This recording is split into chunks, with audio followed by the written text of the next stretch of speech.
한 목사님이 계셨습니다. 그 목사님이 한 교회에 새롭게 부임을 하셨습니다. 그분은 새롭게 부임한 교회 담임 목사실에 앉아서 창문 밖을 바라보았습니다. 창문 밖으로 보이는 그 모습은 결코 좋지 않았습니다. 우상들을 섬기는 여러 장소들이 보였습니다. 또 사람들이 이리저리 다투는 모습도 굉장히 자주 보였습니다. 그 모습을 보던 목사님이 계속해서 눈물을 흘리며 울었습니다. 그리고 그 모습을 우연하게 보게 된 성도분이 목사님께 찾아와서 이렇게 말을 합니다. 목사님, 걱정하지 마세요. 시간이 지나면 창문 밖에 저런 모습에도 다 적응하게 되실 겁니다. 그리고 목사님은 그 얘기를 듣고 이렇게 대답합니다. 저도 압니다. 그래서 제가 슬픈 겁니다. 우리가 세상에 살면서 너무나도 잘못된 것들에, 악한 것들이 익숙해져서 살아가게 됩니다. 예를 들면 TV나 유튜브를 보면 처음에는 음란한 것들, 폭력적인 것들 보면 이게 보면 처음에는 거북한데 시간이 지나면 거기에 너무나도 익숙해져서 살아가는 것이 우리의 모습입니다. 세상에서 다들 속고 속이는 모습 보면서 처음에는 내가 정직하게 살아가겠다는 그런 마음 때문에 세상의 그런 악한 모습이 우리에게는 너무나도 적응하지 못하고 너무나도 싫지만 나중에 시간이 지나면 차츰 익숙해져만 가게 됩니다. 이렇게 우리가 잘못된 세상의 잘못된 모습을 보면서 익숙해져 가면 큰 문제를 우리가 직면하게 됩니다.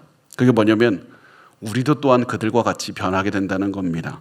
우리도 세상의 일부가 되어서 동일한 잘못을 범하면서 살아갑니다. 그러면서도 합리화하면서 살아가게 됩니다. 그것이 잘못되었다는 생각을 하지 못하게 됩니다. 하나님을 떠난 삶을 살면서도 어쩔 수 없지 않냐고 세상에 속한 인생을 살게 됩니다.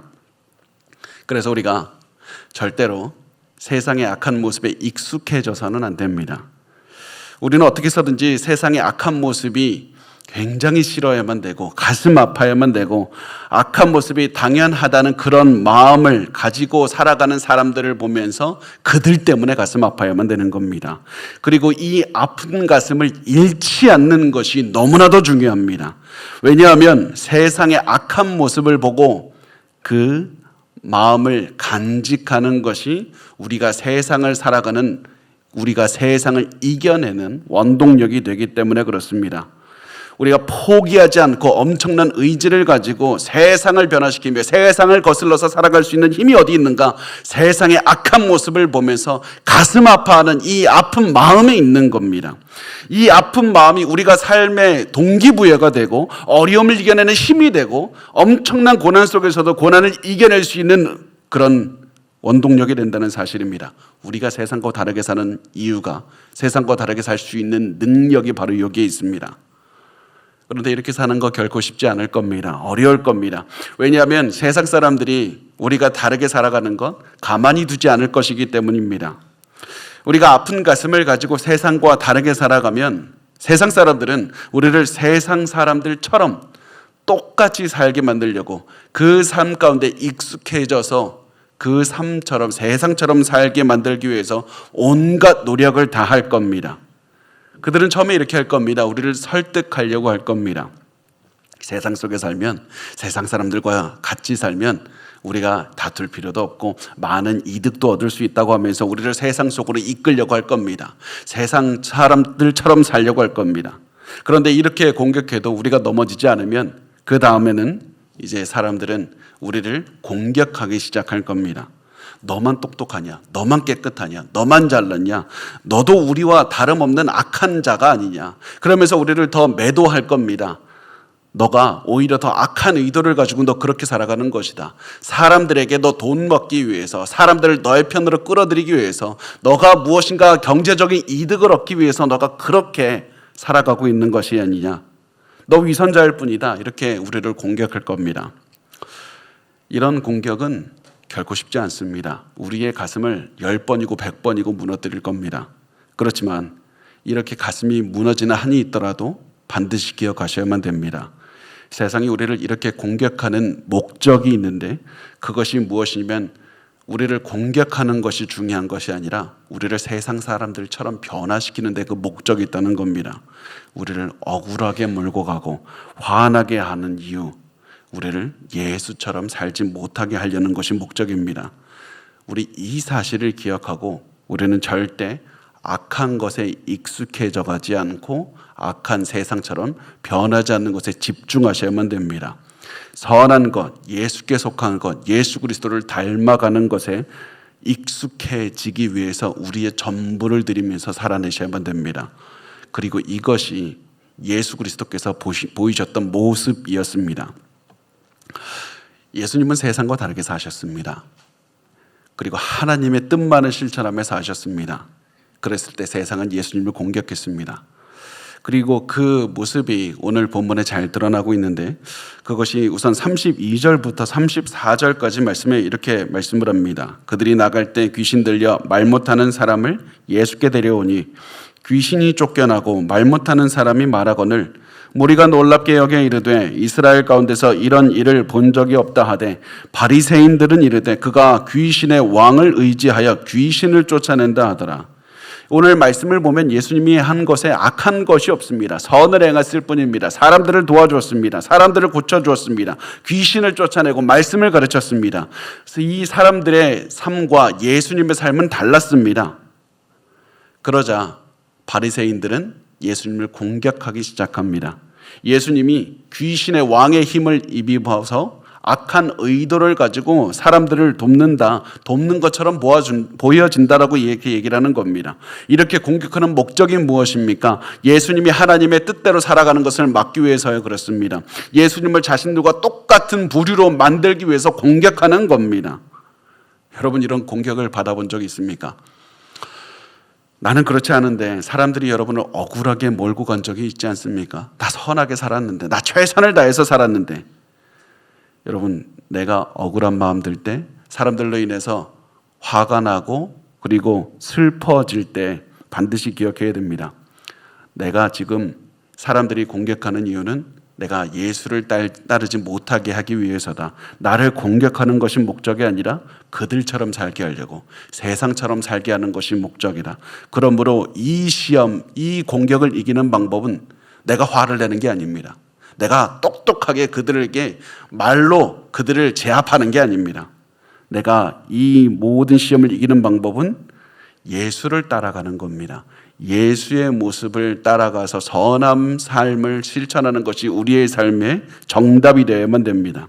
어떤 고난이 와도 정신을 차리고 주어진 상황에서 최선을 다해서 예수를 닮은 삶, 예수를 따르는 삶을 보여줘야만 되는 겁니다. 예수님은 그래서 이 삶을 너무나도 잘 알고 계셨고 마귀의 공격을 왜 이렇게 예수님을 공격하는지 그 의도도 잘 알고 계셨습니다. 그래서 예수님은 악한 공격을 받았을 때 그때 무엇을 하셨는가 하면 굴복하지 않고 계속 선을 행함으로써 반응하신 겁니다. 예수님은 악한 공격을 받을 때 그 공격에 받아치는 것이 아니라 그 악에 악으로 대하는 것이 아니라 내가 얼마나 대단한지 아냐고 화를 내시거나 위대한 능력을 보여주시는 것이 아니라 악한 공격에 선으로 대항하셨습니다. 그래서 마태복음 9장 35절에 이렇게 말씀을 합니다. 예수께서 모든 도시와 마을에 두루 다니사 그들의 회당에서 가르치시며 천국 복음을 전파하시며 모든 병과 모든 약한 것을 고치시니라. 사람들이 억울하게 만들면서 공격했을 때 예수님의 보이신 반응은 계속해서 하나님의 뜻을 실천하신 것이었습니다. 자, 이제부터 우리에게 중요한 건 이겁니다. 예수님은 어떻게 이렇게 할 수 있었을까? 예수님은 어떻게 이렇게 할 수 있었을까? 예수님도 당연히 하나님이시지만 100% 인간이시기도 하셨습니다. 예수님은 어떻게 이렇게 하셨을까? 우선 예수님은 마음이 단단했습니다. 예수님은 끈기 있고 결단력 있는 마음을 가지고 계셨습니다. 그렇다면 우리에게 있어서 가장 중요한 질문은 어떻게 해야 이 예수님의 끈기 있고 결단력 있게 선을 행하면서 살아갈 수 있는 마음을 가질 수 있는가 이겁니다. 어떻게 해야 우리도 예수님처럼 세상의 공격에 무너지지 않고 계속해서 선을 행하면서 살 수 있는가? 그 질문에 대한 답은 다음 구절에 나옵니다. 마태복음 9장 36절에 이렇게 말씀을 합니다. 무리를 보시고 불쌍히 여기시니 이는 그들이 목자 없는 양과 같이 고생하며 기진함이라. 예수님께서 이 마음을 가지실 수 있었고 그 마음을 유지하는 그 능력 어디서 있었는가? 불쌍히 여기는 마음이 있었기 때문이다. 불쌍히 여기는 마음, 사람들을 불쌍히 여기는 마음이 가득했기 때문에 세상의 공격에도 무너지지 않고 계속해서 선을 실천하셨다는 겁니다. 불쌍히 여기는 마음 때문에 공격을 받아도 선을 행할 수가 있으셨습니다. 어떤 분들은 이 말씀 듣고 이상하게 생각하겠죠. 저도 불쌍하게 여기는 마음이 있는데요. 저도 사람들을 불쌍하게 여기는 마음이 있는데, 그렇지만 예수님의 마음과 예수님의 삶과 제 삶이 다릅니다. 어떻게 불쌍하게 여기는 마음이 있다고 선을 포기하지 않을 수가 있는 겁니까? 예수님의 삶과 내 삶이 왜 무엇이 다른 겁니까? 자, 우선 여기서 보면 예수님이 불쌍하게 여기는 마음과 우리가 일반적으로 불쌍하게 여기는 마음이 질적으로 다른 겁니다. 우선 우리가 불쌍하게 여기는 마음이 뭡니까? 가난한 사람 보면 불쌍하다, 도와주고 싶다. 많은 질병 가운데 있는 사람이나 고난이 너무 큰 사람 보면 불쌍하다. 이게 우리가 보통 갖는 불쌍한 마음입니다.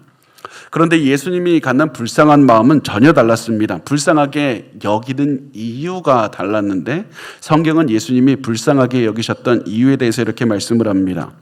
무리를 보시고 불쌍히 여기시니 이는 그들이 목자 없는 양과 같이 고생하며 기진함이라. 예수님이 사람들을 불쌍하게 여기셨던 이유가 그들이 마치 목자 없는 양과 같았기 때문이라고 말씀을 합니다. 목자가 누굽니까? 양들을 지켜주고 양들을 인도해서 먹을 것을 주는 사람입니다. 리더입니다. 예수님께서 이렇게 마음을 가지셨던 이유는 그 당시 사람들에게 리더들이 있었지만 올바른 리더가 아니었기 때문에 그렇습니다. 올바른 목자가 아니었습니다. 그 당시 사람들을 하나님께로 이끌어야 됐던 종교 지도자들은 자신들의 이득을 위해서 사람들을 착취했습니다. 또 그 종교 지도자들은 사람들을 하나님께로 이끌지 않고 오히려 그들을 멀리 던져버렸습니다. 나 율법 지켜서 깨끗한데 저들은 율법도 못 지키는 더러운 인간들이다. 그런 마음으로 멀리했습니다. 경멸했습니다. 사람들과 함께하지 않았습니다. 그래서 예수님은 이런 지도자들의, 잘못된 지도자들의 인도를 받고 있는 사람들이 불쌍했던 겁니다. 사람들이 목자 없는 양 같아서 불쌍하게 여기셨습니다.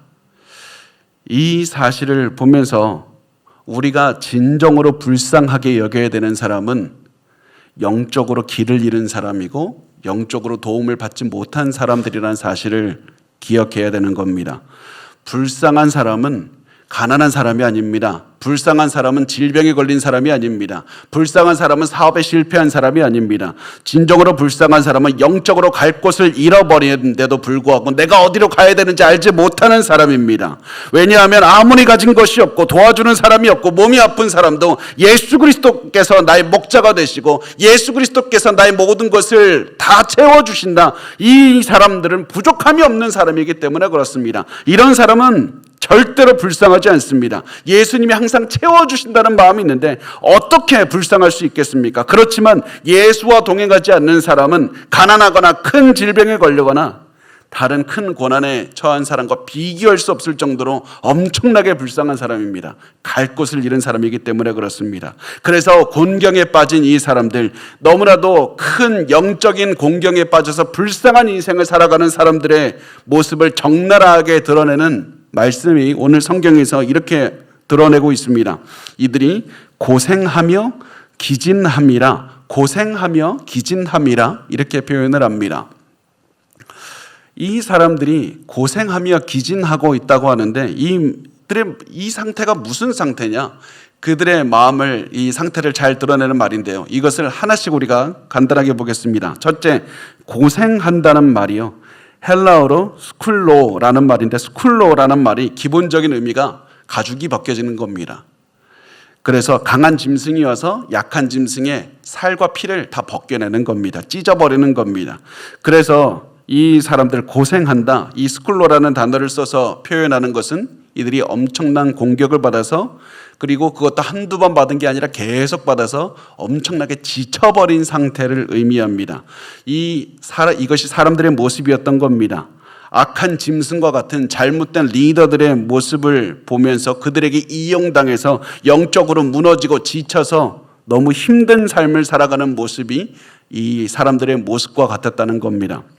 두 번째로 이들이 기진하다고 했는데 이 기진하다는 말은 헬라어로 립토입니다. 립토이고 내던져졌다라는 의미입니다. 내던져져서 강한 짐승에서 내던져져서 어디 갈 데도 없고 기댈 곳도 없고 쓰러져서 도움받을 수 없는 무기력한 상태, 아무도 돕지 못하는, 그래서 영어 성경에서는 helpless, 아무도 돕지 않은 그런 상태를 의미합니다. 그래서 이 사람들의 상태를 정리해 보면 너무나도 지쳐버렸고 어디에서도 도움을 받지 못하는 상태인 겁니다. 그래서 예수님은 이 사람들을 보시고 엄청나게 가슴이 아프셨습니다. 예수님의 그런 마음을 성경은 예수님이 불쌍히 여기셨다라고 말씀을 하는데, 여기서 불쌍히 여기셨다는 말은 단순히 동정심이 아닙니다. 불쌍히 여기셨다는 말은 우리가 헬라어를 한 번 더 보면 어려운 단어예요. 저도 발음하기 힘듭니다. 스플랑크 리조마이라는 단어인데, 스플랑크 리조마이, 이 단어가 뭐냐면 창자에서부터 뱃속 끝에서부터 내장에서부터 고통이 올라오는 게 스플랑크 리조마이입니다. 마치 너무 우리는 가슴이 아파, 나 힘들어 이렇게 표현하지만 그 고통이 얼마나 심했냐면 마치 뱃속 깊은 곳에서부터 고통이 막 올라오는 겁니다. 우리말로 하면 창자가 끊어질 듯이 아픈 겁니다. 그들을 보고, 그 리더들이 없어서 이리저리 힘들게 살아가는 사람들을 보고 고통스럽도록 아파하는 마음을 갖는 것이 예수님이 가지고 있었던 불쌍히 여기는 마음이었습니다. 그래서 우리가 이 말씀을 보면서 제가 우선 여러분에게 이 질문을 던지고 싶습니다. 여러분은 예수님이 여러분을 보면서 불쌍히 여기고 있다는 생각을 하지는 않습니까? 우리는 이 말씀 보면서 예수님이 불쌍히 여기는 사람은 어디 교회도 한번 안 와본 그런 완악한 사람일 것이다 이렇게 쉽게 생각을 하지만, 예수님께서 불쌍하게 여기는 사람이 내가 될 수도 있고요, 우리 자녀가 될 수도 있는 겁니다. 왜냐하면 내가 따르고 있는 리더가, 내가 교회는 다니고 있어도 잘못된 리더를 따르고 있을 수 있기 때문에 그렇습니다. 내가 교회를 다녀도 여전히 나는 세상을 나의 리더로 삼고 세상에서 성공한 사람, 돈 많은 사람, 힘 있고 능력 있는 사람을 나의 삶의 롤 모델로 삼고, 우리 자녀의 롤 모델은 좋은 대학 가고 좋은 직장 가고 돈 많이 버는 그런 사람들로 우리 자녀들의 롤 모델을 삼고 이끌고 있다면 우리도 지금 잘못된 길을 걸어가고 있는 것이고, 우리가 지금 잘못된 목자를 선택해서 길을 잃고 있는 겁니다. 마귀에게 속아서 잘못된 목적을 향해 걸어가면서 나 옳은 길 걸어가고 있다고 그렇게 착각하며 살아가는 것이 바로 성경이 말씀하는 고생하고 기진한 모습의 사람입니다. 예수님이 아닌 다른 것들을 따라가면서 살아가는 그 모습이 고생하고 기진한 사람들이고, 선한 목자이신 예수를 따라가지 않는 모든 사람이 목자 없는 양 같은 사람들이고 고생하며 기진하는 사람들이고, 우리와 우리 자녀들의 모습이 될 수 있다는 겁니다. 세상 사람들은 이 말 듣고 굉장히 화를 낼 겁니다. 나 잘 살고 있다고, 나 고생하고 기진하지 않다고, 나 길을 잃지 않았다고 얘기를 할 겁니다. 그런데 지금 우리 사회가 어떤 사회냐면 자살률이 코로나 때보다 훨씬 더 높아지고 있습니다. 이런 것들을 봤을 때 우리가 어떻게 길을 잃지 않고 고생하고 기진하지 않다고 말할 수가 있습니까? 또 이런 늘어나는 자살률을 보면서 경향신문은 24년 4월 28일 사설을 보니까 이런 얘기도 있습니다. 늘어나는 자살률의 원인이 무엇이냐? 공동체 분개에 있다. 우리나라 돈 더 많이 벌게 됐습니다. 어떤 때보다도, 어떤 나라보다도 교육 많이 받았습니다. 똑똑합니다. 그런데 공동체는 무너지고 사람들은 살 길을 잃어버렸고 결국 자기 자신을 파괴하는 선택을 하는 사회가 바로 우리 사회이고 우리의 맨얼굴인 겁니다. 그래서 우리가 이 사람들의 모습을 보면서 우리 이 말씀 이해해야 됩니다. 우리 자신을 보면서 무리를 보시고 불쌍히 여기시니 이는 그들이 목자 없는 양과 같이 고생하며 기진합니다. 이게 우리 사회의 맨얼굴이고 우리의 맨얼굴일 수가 있습니다. 우리 자녀의 맨얼굴일 수가 있습니다. 그리고 우리가 이 말씀을 볼 때 우리가 우리 자녀들이나 우리 주변의 사람들이나 잘못되어서 기진하고 살아가는 그 사람들을 볼 때 우리가 무슨 마음을 이해할 수 있냐면 예수님의 불쌍히 여기는 마음을 이해할 수가 있는 겁니다. 죽어가는 자들, 길을 잃고 살아가는 사람들, 예수님이 가졌던 그 마음이 비로소 이게 내가 세상에서 무너져서 잘못된 삶을 살아가고 있을 때 왜 예수님께서 창자 속에서부터 끊어지는 마음으로 아파하셨는가, 그것을 인식할 수가 있는 겁니다. 여러분, 단순히 다른 종교를 믿거나 신앙이 없는 사람들을 볼 때뿐만 아니라 자기 자신을 그리스도께 드리지 못하고 세상을 따라가면서 살아가는 사람들을 볼 때 우리도 예수님을 따라서 아픈 가슴을 체험해야만 되는 겁니다. 그리고 이 마음이 이해될 때 비로소 우리는 자녀들을 올바른 길로 인도할 수 있습니다. 전심으로 사회에서 사람들에게 복음을 전하기 위해 살아갈 수가 있습니다. 죽어가는 자들의 상황을 올바로 인식할 때 그때 비로소 우리가 창자가 끊어지는 듯한 예수께서 가지셨던 불쌍히 여기는 아픈 마음을 가질 수가 있고, 이 아픈 마음을 가질 때 비로소 그들을 너무나도 불쌍하게 여기며 구출할 수 있는, 그들을 구원으로 이끌 수 있는 그런 마음을 가질 수가 있는 겁니다. 다음 세대가 꿈을 갖지 못하고 괴로워하면서 살아가는 이유가 무엇이냐? 아이들이 단순히 마음에 상처 하나가 있기 때문이 아니라 목자 없는 양같이 살기 때문이라는 사실을 알 때 우리는 비로소 다음 세대에게 절실한 마음으로 복음을 전할 수가 있는 겁니다. 우리 전부를 다해서 복음을 전할 수가 있습니다. 그런데 우리가 이때 확실히 알아야 되는 것이 있습니다. 그것은 무엇이냐면 우리 혼자의 능력으로는 다음 세대, 다른 사람들 이끌 수 없다는 겁니다. 우리 혼자의 능력으로 절대 할 수 없습니다. 다른 많은 사람이 필요합니다. 그리고 예수님께서는 이렇게 말씀을 하셨습니다. 37절과 38절 말씀을 우리 같이 읽겠습니다. 시작. 이에 제자들에게 이르시되 추수할 것은 많되 일꾼이 적으니 그러므로 추수하는 주인에게 청하여 추수할 일꾼들을 보내주소서 하라 하시니라. 아멘. 예수님께서는 더 많은 사람이 필요하니 너희는 기도하라고 말씀을 하셨습니다. 기도하면 하나님께서 일꾼을 보내주실 것이다.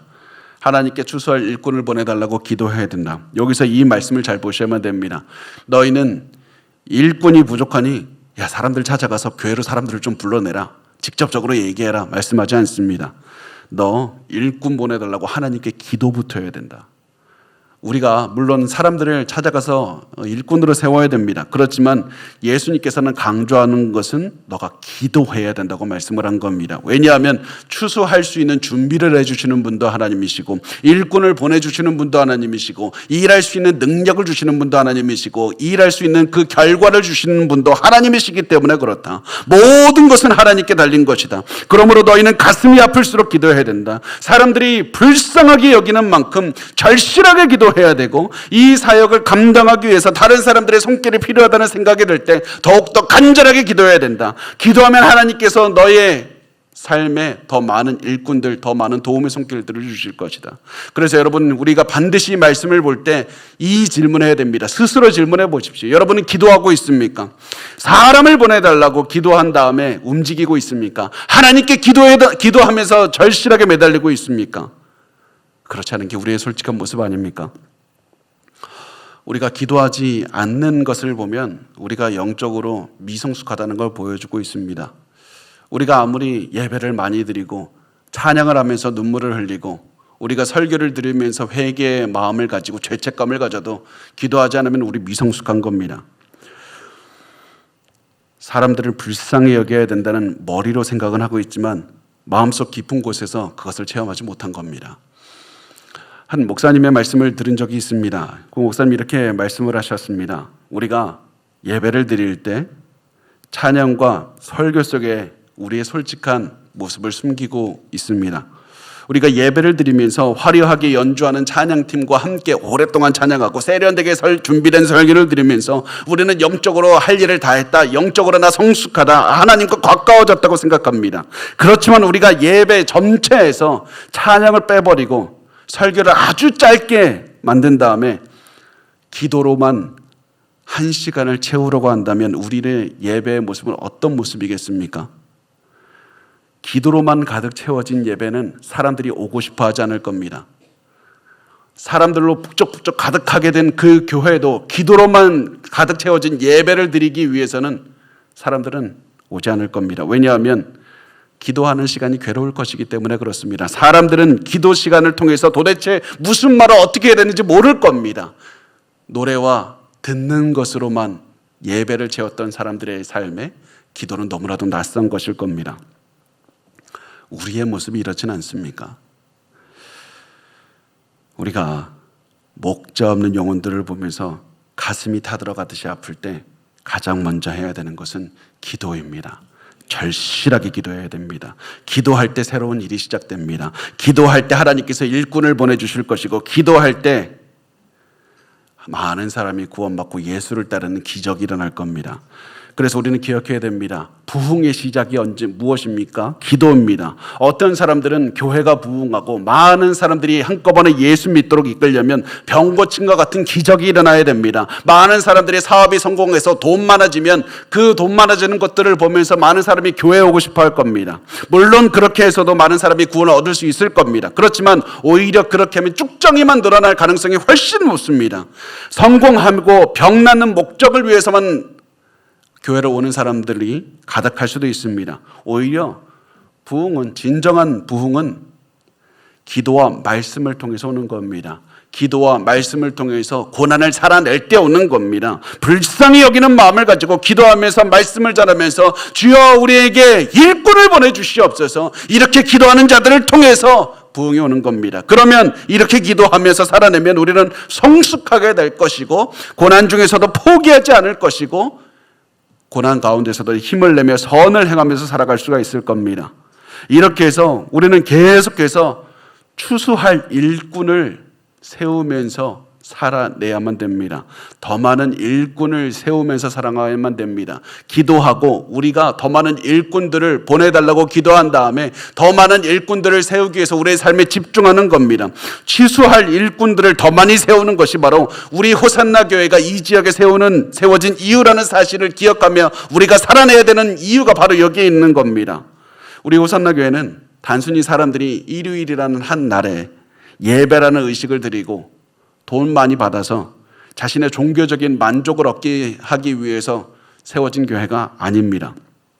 만약에 우리가 그런 목적이었다면 사실은 예배를 조금 더 재밌게 했을 겁니다. 엔터테인먼트적인 요소를 더 많이 넣었을 겁니다. 사람들의 발걸음 끌기 위해서 볼거리 더 많이 제공했을 것이고, 설교는 훨씬 재밌었을 겁니다.